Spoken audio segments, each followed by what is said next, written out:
everything, this is the beauty with the Swedish way of longlining, which is what I do, that is that everything has a similarity to riding, which is why I always say too, it's not just longlining, it's actually riding from the ground. And so the whip is my leg, and then my body position is the seat bones in the saddle. So if I go towards her haunch like this, I'm sitting deeper with the right seat bone. If I go up towards her shoulder like this, now she stopped, then it's me sitting deeper with the left seat bone in this case. And then the whip, I could touch her from here. So the whip is not only my leg, but it also acts as a whip, as if I was riding her the whip. I could touch her on the croup or up on the shoulder if I put the whip up front like this, because then it's, that's my inside leg pushing the shoulder away from me.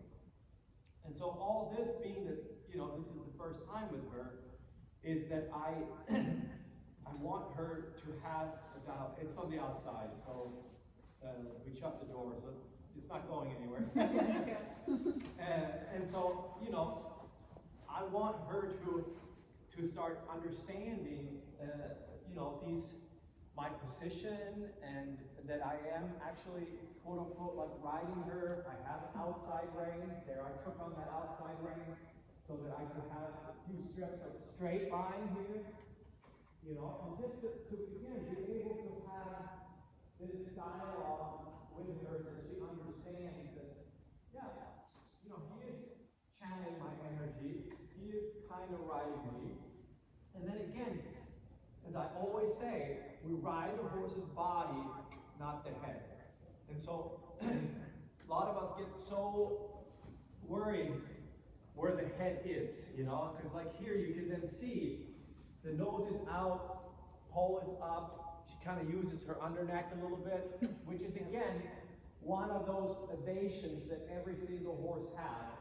They all have three, which is crookedness, speed, and then inversion. And then the inversion has two versions of the inversion.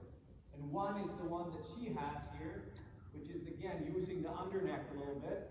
And then the other one is when the nose dips towards the chest, And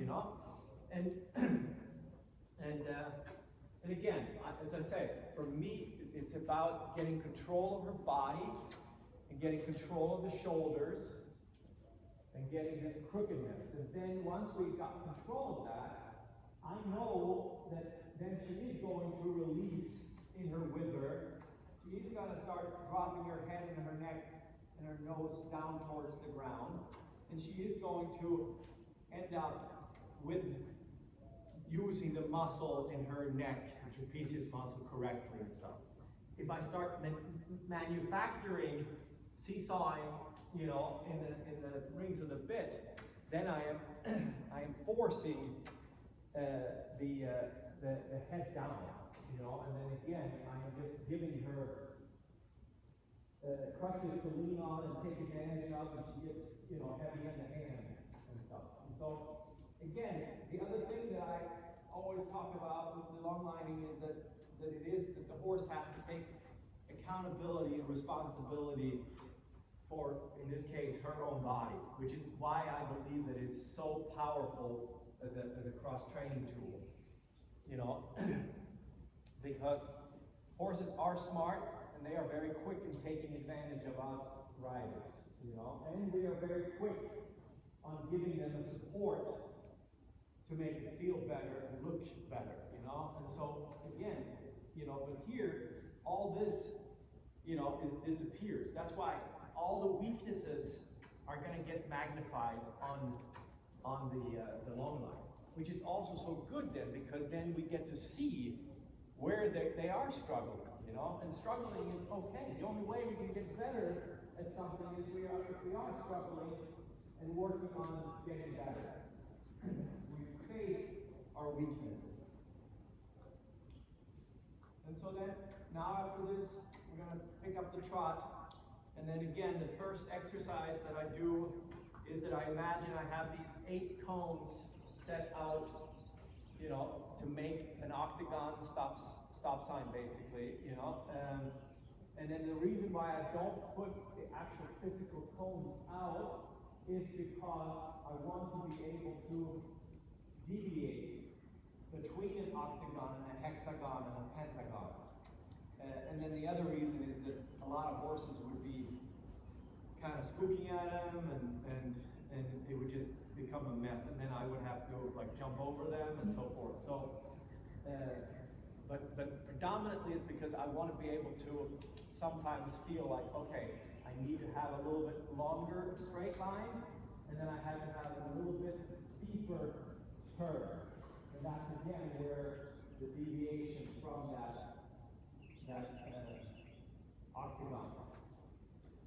So now I'm going to pick up the trot. Up. Up. Yeah, and right away you see the right shoulder. As I was asking her to get up into the trot, she started to drift out with that right shoulder. You know, which again, that's part of that crookedness, which is again 95 to 98% of horses have this right shoulder, as I call it, issue or weakness or culprit. Again, we can label it in so many ways, but it's that going to the left, they drift out with their right shoulder. Going to the right, they fall in and collapse with that right shoulder. Yep. And that's, again, it's going to be magnified here because there is no leg from you or me, you know, to support that. So again, what I'm going to do is then slow her down if I can't correct this in the gait of trot. You know, so again, here she keeps doing this, and so then I slow her down to the walk.